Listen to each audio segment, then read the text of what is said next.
sejak kebangkitan ulama bersama pengikut-pengikutnya istiqomah dan setia jaga akidah dan sunnah Rasulullah. Alhamdulillah segala puji baginya ulama bersama pengikut-pengikutnya istiqomah dan setia menjaga agama nusa dan bangsa. Mari kuatkan niat kita, kita bulatkan tekad kita, terus lanjutkan amal kita, mengembangkan hikmah kita. Assalamualaikum warahmatullahi wabarakatuh. Waalaikumsalam.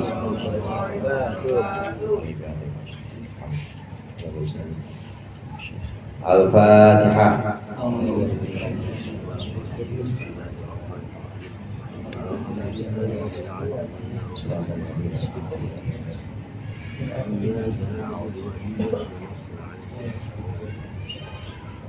Alhamdulillahi jalla wa ala ahmaduhu li jamil ayati wal ala wa ashkuruhu syukra man ufiya minal bala wassalatu wassalamu ala sayyidina Muhammadin alladhi ikhtassallahu bihi fadaila wa ala alihi alladhina amanu billahi wa rasulihi wa saddaqu bima qala wa ashabihi alladhina fazu bil iqtida'i wa nalu darajatil ula amma ba'd fa inna ahsanal hadithi kitabullah wa khairal hadi hadi Muhammadin sallallahu alaihi wasallam wa syarrul umuri muhdatsatuha wa kullu muhdatsatin bid'ah wa kullu bid'atin dhalalah.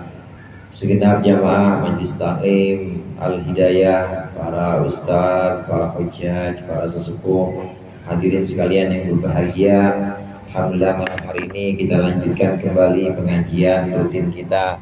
Mudah-mudahan apa yang sudah dibaca tadi dan apa yang akan kita baca menjadi sesuatu yang bermanfaat di dunia wal akhirah. Amin ya rabbal alamin. Afatul lisan atau bahayanya lisan yang kita hindari ada 7. 5 sudah kita bahas. Bohong, jangan pernah bohong. Jauhkan perkara yang namanya kebohongan dari lisan kita. Yang kedua, sumpah palsu. Itu juga jangan. Mengatasnamakan Allah, bersumpah hanya untuk memperoleh keuntungan misalnya, padahal itu merupakan satu yang diingkari oleh dia. Kemudian yang ketiga, namimah atau adu domba, ngadu kepada si fulan, ngadu kepada temannya, dan teman yang satu lagi diadu juga, akhirnya pada berantem, namimah namanya. Kemudian yang berikutnya ghibah, yang kelima ghibah. Ghibah juga harus kita hindari, ini termasuk bahayanya lisan. Memang lisan ini sangat potensial untuk punya pahala. Kita ngaji kayak begini, baca dikir-dikir, emang pakai apa kalau bukan pakai mulut? Pakai mulut, bahkan kita makan, minum, itu juga pakai mulut, bisa jadi pahala, bisa jadi ibadah. Tapi juga dengan mulut, dengan lisan, itu bisa juga orang celaka, bisa juga orang terpleset. Oleh karenanya, bahayanya lisan di sini oleh Imam Ghazali dijelaskan, yang sudah kita bahas itu ada 5, dan yang ke-6 ini ada dalam pembahasan berikut ini. Qala al-musannif rahimahullah wa nafa'ana bihi wa bi 'ulumihi wa bi barakatihi fid dharain amin. As-sadisu al-la'nu fa iyyaka an tal'ana syai'an mimma khalaqallahu ta'ala min hayawanin aw ta'amin aw insanin bi ainihi. Yang keenam dari bahayanya lisan yaitu melaknat. Melaknat itu artinya mendoakan agar jauh dari rahmat Allah. Laknat, bocah laknat lu, nggak boleh tuh.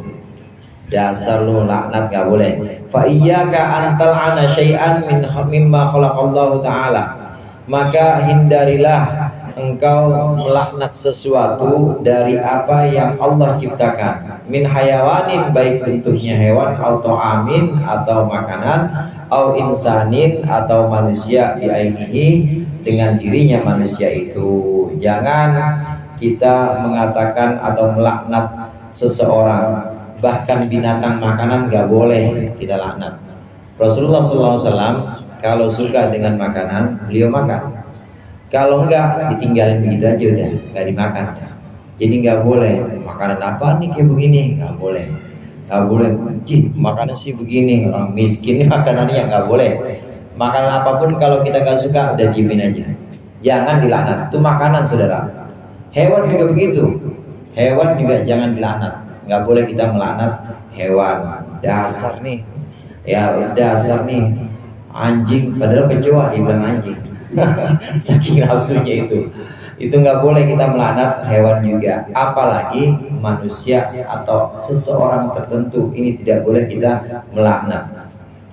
Di sini yang dimaksud dengan melaknat seorang tertentu dengan dalam arti menjauhkan, mendoakan supaya dia jauh dari laknat Allah. Laknat loh misalnya gitu, Allah ini si fulan yang dilaknati oleh Allah, nggak boleh. Fulan yang dilaknati oleh Allah nggak boleh. Yang dilarang di sini adalah melaknati seseorang secara tertentu. Contoh misalnya siapa? Darkum misalnya. Ada yang namanya Darkum sini. Darkum tuh si laknat. Darkum si laknat tuh datang lagi ke rumah gue, nggak boleh tuh begitu. Meskipun itu orang non muslim, mohon maaf, meskipun itu orang non muslim, misalnya orang Kristen, nggak boleh kita laknat, nggak boleh. Meskipun dia orang Yahudi, orang non muslim, nggak boleh kita laknat. Kenapa demikian? Karena orang yang dilaknat itu kan artinya dijauhkan dari rahmat Allah. Kita nggak pernah tahu besok sore dia ternyata masuk Islam. Siapa tahu Islamnya lebih kuat dibanding kita. Si Zaid nih, Zaid yang dilaknat oleh Allah, mungkin nggak boleh tuh. Ini si Darkum nih, Darkum yang dijauhin dari rahmat Allah, nggak boleh. Nggak ada yang tahu kita rahasia Allah. Bisa jadi besok pagi dia syahadat, kemudian Islamnya lebih kuat dibanding kita. Nanti anak-anaknya jadi anak-anak yang justru memperjuangkan Islam. Kan kita nggak tahu. Orang tertentu, ini maksudnya insanin bi'aini, seseorang ini nggak boleh kita laknat, nggak boleh kita doakan jauh dari rahmat Allah, nggak boleh. Meskipun dia orang kafir, meskipun dia orang Yahudi, orang Nasrani misalnya, nggak boleh kita laknat. Ini termasuk apa tulisan bahaya lisan. Jangan sampai kita melaknat seseorang karena perbuatannya atau bahkan karena agamanya, tidak boleh. Nah, bagaimana kalau sifatnya umum, bukan seorang yang umum? Ini masih diperbolehkan karena ada beberapa doa, di antaranya doa dalam kunut nazilah atau doa dalam beberapa doa itu. Allahumma dabbir a'da'aka a'da'ad-din misalnya. Allahumma ahlikil kafarata wal musyrikin. Ya Allah, hancurkanlah, ya Allah, jauhkan dari rahmatmu orang-orang kafir dan orang-orang munafik, orang-orang Yahudi dan orang-orang Nasrani. Umum. Nah, kalau umum seperti ini masih diperbolehkan. Tapi kalau satu orang nggak boleh. Kita punya tangga misalnya kebetulan dia orang Yahudi, ya Yahudi laknat, nggak boleh itu.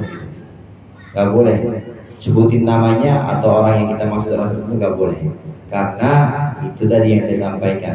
Orang ini boleh jadi nanti Allah kasih rahmatnya, bukan dikasih laknat oleh Allah, tapi Allah kasih rahmat. Ternyata masuk Islam dan ternyata Islamnya lebih kuat, dan nanti generasi yang keturunan dia justru yang membela Islam. Nggak boleh kita melaknati seseorang secara khusus, itu nggak boleh.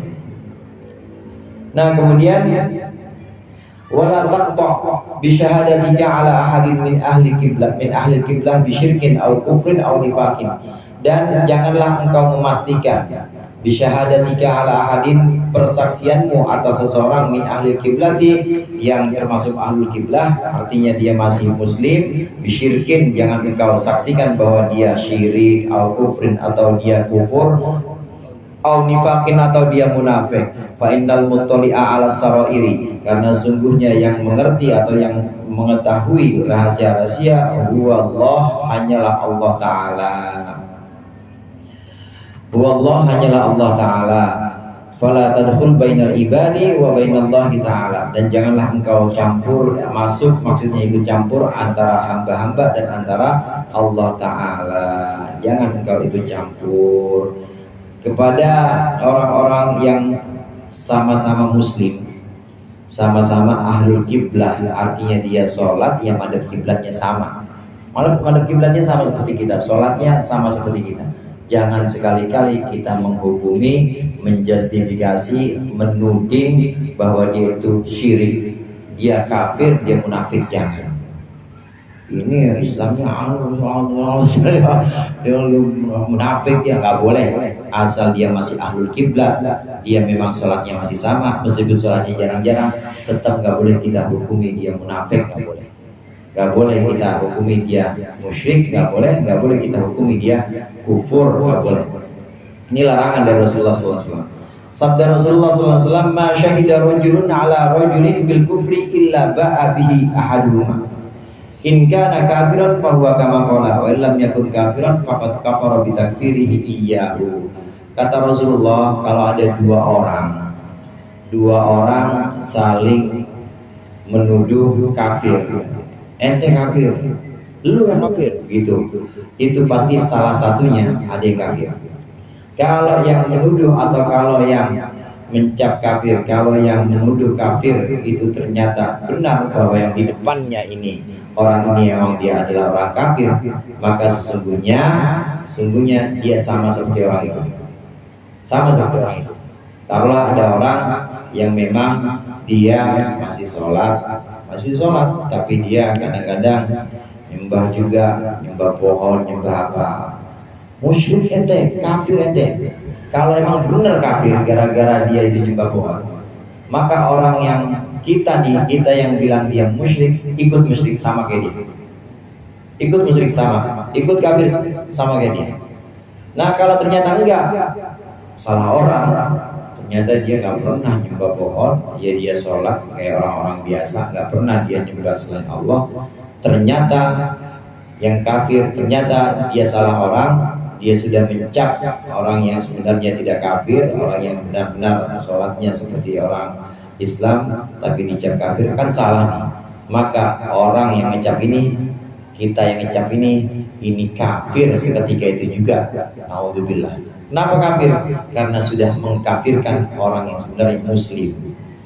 Banyak sekarang saudara yang kayak begini, dikit-dikit kafir, dikit-dikit bid'ah, dikit-dikit syirik, dikit-dikit sesat, banyak yang begitu. Padahal sama-sama masih madhab kiblat sholatnya, ya masih nabinya Nabi Muhammad juga, dan masih sama seperti kita, cuma beda amaliyah aja, beda pengamalan. Tapi sudah dituduh kita ini nih, kita sudah dituduh syirik, sudah dituduh musyrik, nyembah kuburan. Bahaya lisan yang kayak begitu. Lisan yang kayak begitu kalau memang benar, nanti kalau memang di depan pengadilan Allah ternyata kita tidak kafir karena amalia kita, maka orang yang nuduh ini yang jadi kafir. Kenapa? Karena sudah mengkafirkan orang muslim. Kalau ternyata kita tidak kafir, nah kalau ternyata emang kita kafir, ya sama-sama dia juga kafir, juga masuk neraka bareng-bareng. Ini bahayanya tuduhan kafir kepada sesama muslim, nggak boleh. Tuduhan kafir, tuduhan munafik, tuduhan syirik kepada orang muslim nggak boleh. Kelompoknya namanya kelompok takfiri, dikit-dikit kafir, dikit-dikit bid'ah, dikit-dikit sesat. Ada satu kelompok namanya Wahabi, saudara. Wahabi ini yang mendirikan dulu namanya Muhammad bin Abdul Wahhab, kira-kira abad ke-18, tahun 1700-an. Baru jauh masanya dari Imam Ghazali. Imam Ghazali tahun 1000 Masehi. Ini baru 1700 kemarin. 1700 di Indonesia udah ada ulama, udah ada Syekh Nawawi Banten, udah ada Syekhona Khalil Bangkalan, udah ada di sini. Nah, Wahabi ini dulu berkembangnya di sekarang yang disebut dengan Saudi. Dulu namanya Hijaz. Sebutannya itu wilayah situ, Riyadh, Makkah, ini namanya Hijaz. Saudi ini nama seseorang yang kemudian kerjasama dengan Muhammad bin Abdul Wahhab. Makanya aliran disebut dengan Wahabi. Muhammad bin Abdul Wahhab ini seorang yang pemahamannya keras. Dia punya pendapat bahwa orang Islam zaman dia tahun 1700-an ini lebih kafir dibanding orang musyrik Quraisy zaman dulu. Katanya begitu. Emang apa alasannya? Alasannya orang musyrik zaman dulu jahiliyah masih mending dia nyembah batu. Batu mah nggak punya salah apa-apa. Nah ini orang musyrik zaman sekarang, kata dia nih, kata Muhammad bin Abdul Wahab, lebih sesat, lebih kafir karena udah nyembah orang, nyembah manusia, wali-wali disembah, katanya orang-orang soleh kuburan didatengin disembah, padahal yang namanya orang soleh, yang namanya wali tetap aja punya kesalahan. Orang jahiliyah udah pukul karuan, batu nggak punya salah, ini kan manusia punya salah, ngapain disembah? Ini kata Muhammad bin Abdul Wahab. Ini kelompok ini kemudian kerjasama konspirasi dengan Samud untuk menyingkirkan semua pemahaman-pemahaman agama selain yang dari dia. Nah, karenanya kemudian di Masjidil Haram yang tadinya pengajian itu banyak dari berbagai madhab, dari madhab Syafi'i, madhab fikihnya yang 4 itu ada, kemudian juga madhab akidah seperti Asy'ariyah, kemudian juga madhab-madhab lain itu ada di Masjidil Haram. Udah nggak boleh, pokoknya nggak boleh ada yang ngaji yang lain. Cuma ada satu madhab doang, madhabnya dia, madhabnya Muhammad bin Abdul Wahab itu. Kalau fikihnya mereka ikut Hambali, ikutnya. Akidahnya nggak tahu, dah nggak jelas akidahnya. Akidahnya itu nggak jelas. Mereka tidak boleh mentakwil ayat. Takwil itu saudara semacam tafsir atau semacam membantu penjelasan. Membantu penjelasan. Apa bantuannya? Bantuannya hadis Rasulullah, bantuannya pendapat ulama. Contoh, ada ayat yadullahi fawqa aydihim.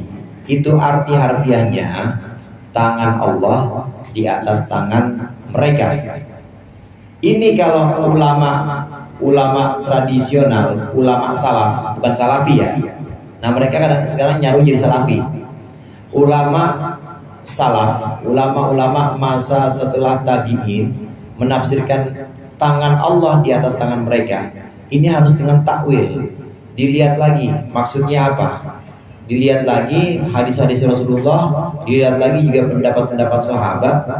Dan sahabat Rasulullah itu tidak pernah ada yang mengartikan bahwa tangan yang dimaksud di sini adalah tangan. Tapi apa? Tapi adalah kekuasaan Allah. Maksudnya kekuasaan Allah. Jadi kiasan. Nah Wahabi gimana? Nggak boleh tawil-tawilan. Nggak boleh ditafsir-tafsir dah. Pokoknya kalau artinya tangan ya tangan. Tangan Allah ada di atas tangan mereka. Artinya Allah punya tangan. Jadinya mujassimah. Mujassimah itu menganggap bahwa Allah punya jasmani. Ada tangannya, ada kakinya, pakai peci juga membelangkon kali.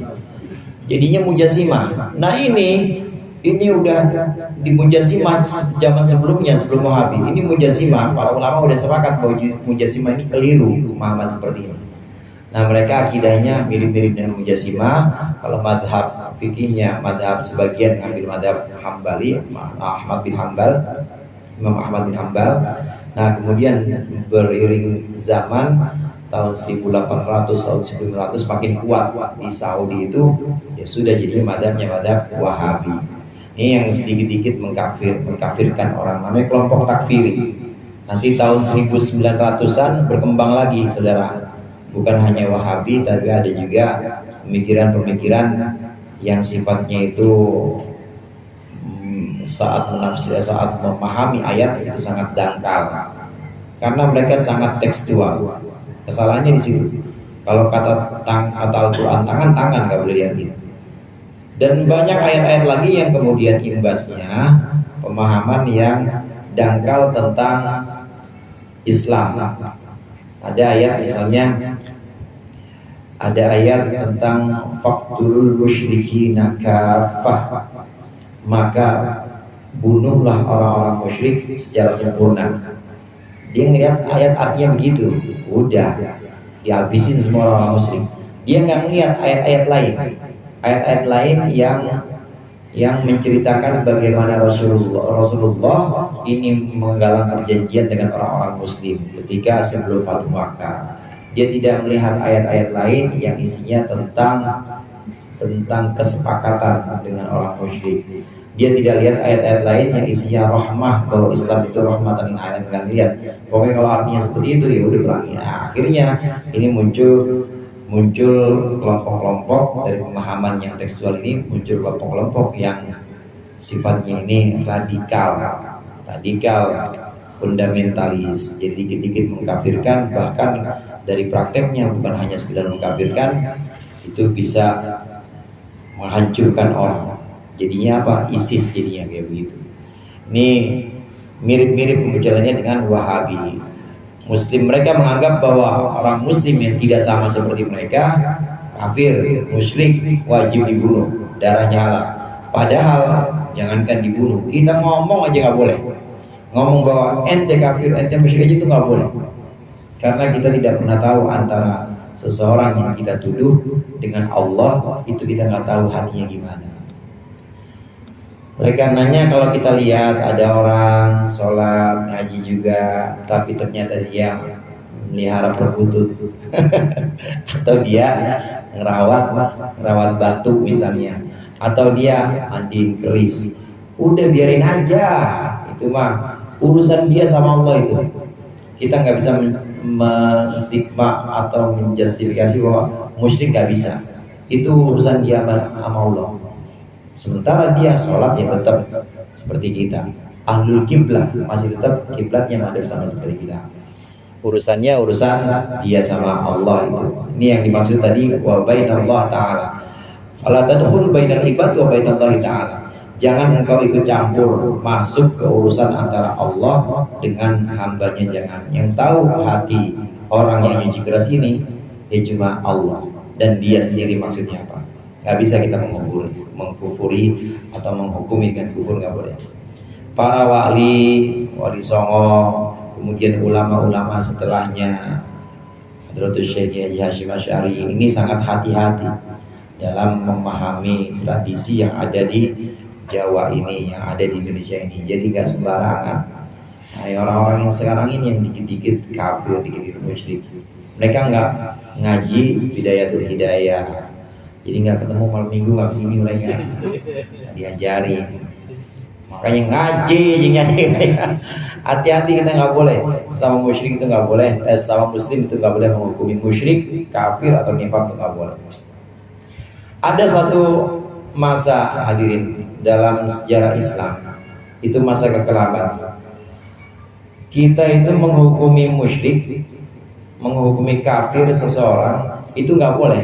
Orang muslim kita hukumi musyrik, kita hukumi dia kafir, kita hukumi dia itu munafik, itu nggak boleh. Tapi bagaimana kalau hanya menjelaskan? Kalau hanya menjelaskan atau menyebutkan gini, si fulan udah ngebunuh misalnya si fulan sudah membunuh Pak Pardi misalnya, itu gimana? Padahal itu belum, nggak boleh juga.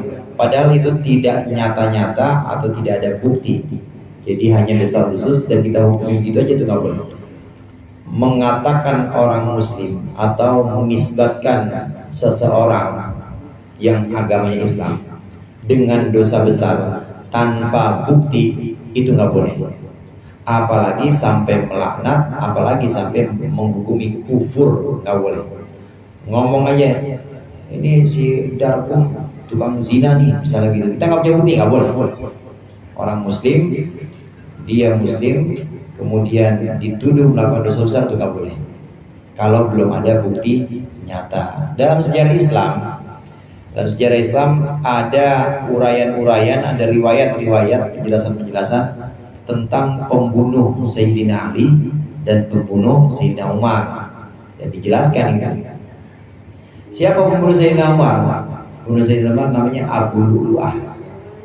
Abu Lu'lu'ah ini orang Majusi. Bolehkah mengatakan seperti ini? Boleh. Kenapa? Karena sudah mutawatir riwayatnya atau ceritanya, informasinya udah kuat dan orang tahu semua yang membunuh adalah Abu Lu'lu'ah ketika Sayyidina Umar sedang sholat. Ada lagi dalam sejarah Islam itu banyak riwayat yang menyebutkan pembunuh Sayyidina Ali namanya Abdurrahman bin Muljam, Ibnu Muljam kadang-kadang sebutannya. Ibnu Muljam ini saudara Khawarij itu mirip-mirip atau Wahabi itu mirip-mirip dengan Khawarij. Pemahamannya ini tekstual sangat dangkal kalau memahami ayat. Kalau dia bilang kalau dia bilang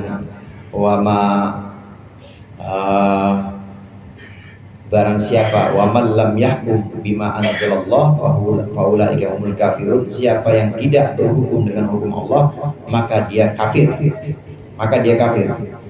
Dia memahami ayat ini benar-benar kafir.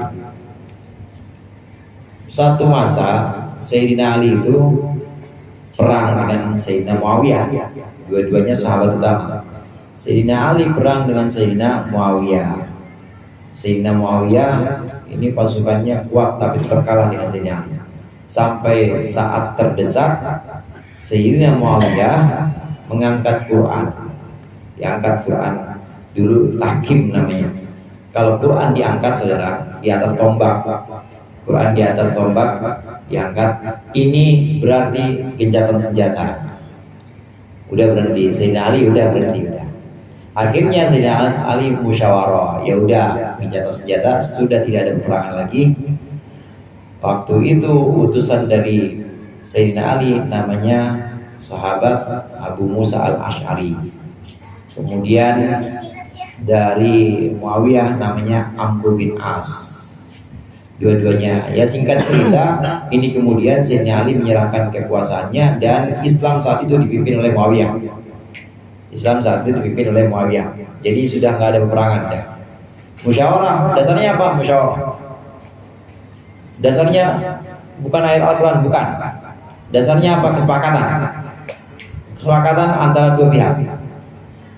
Atas peristiwa ini maka Khawarij itu asalnya dukung Sayyidina Ali, saudara.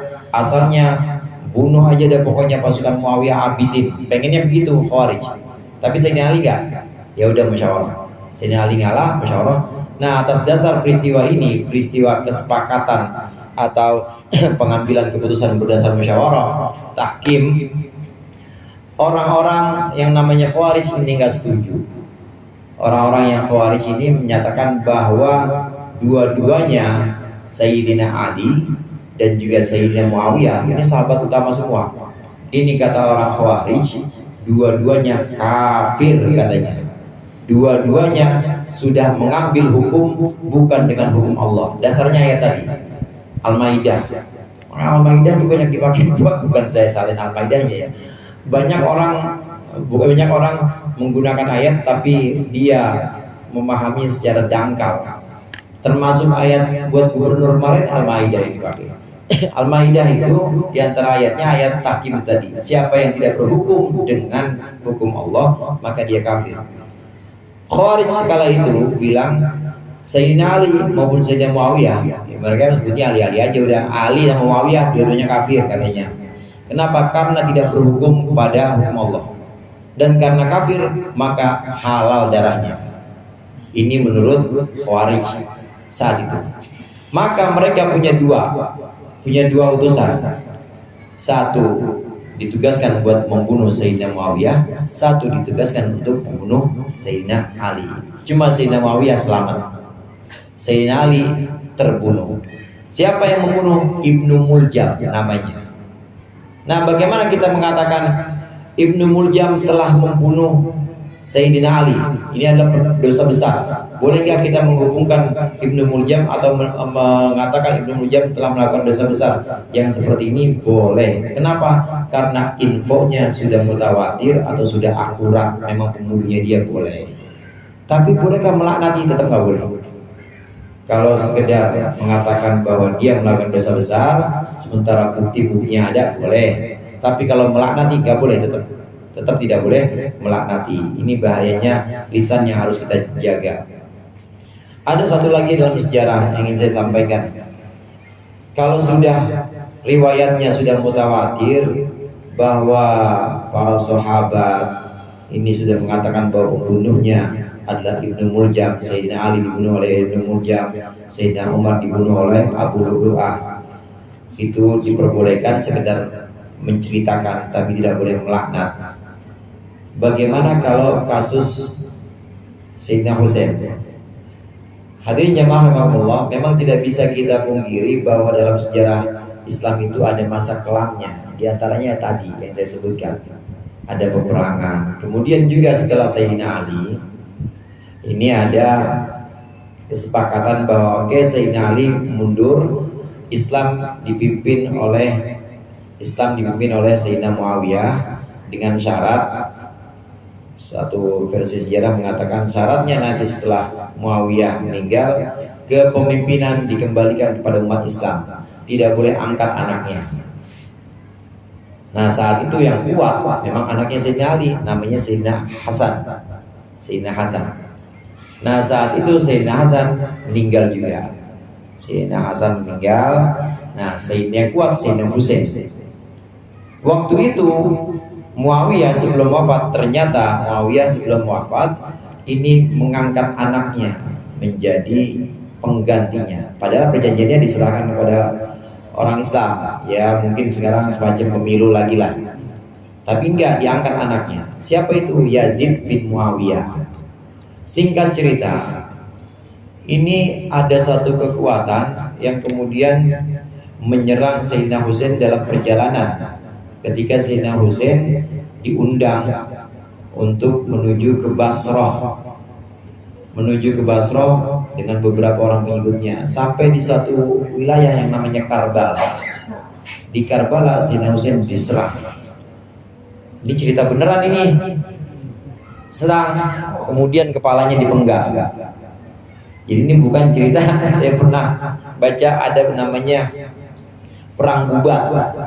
Perang bubat itu bohong. Kalau ini beneran, perang bubat perang antara orang Sunda, orang Jawa. Makanya di Bandung nggak pernah ada jalan Gajah Mada katanya. Terus di Bandung nggak pernah ada yang namanya jalan Hayam Huruf. Pokoknya nggak ada. Kenapa? Musuhan. Saya cari-cari ternyata perang bubat itu nggak pernah ada. Itu bikinan Belanda naskahnya. Buat apa? Buat pecah belah antara orang Sunda, orang Jawa. Padahal mah rukun akur Sunda sama Jawa. Waktu itu antara Majapahit dengan Pasundan waktu itu penggantinya sebelum Prabu Siliwangi waktu itu. Sebelum Prabu Siliwangi masanya. Nggak pernah ada perang bubat itu. Nah kalau ini benar-benar ada di Karbala. Sayyidina Husain ini dipenggal kepalanya.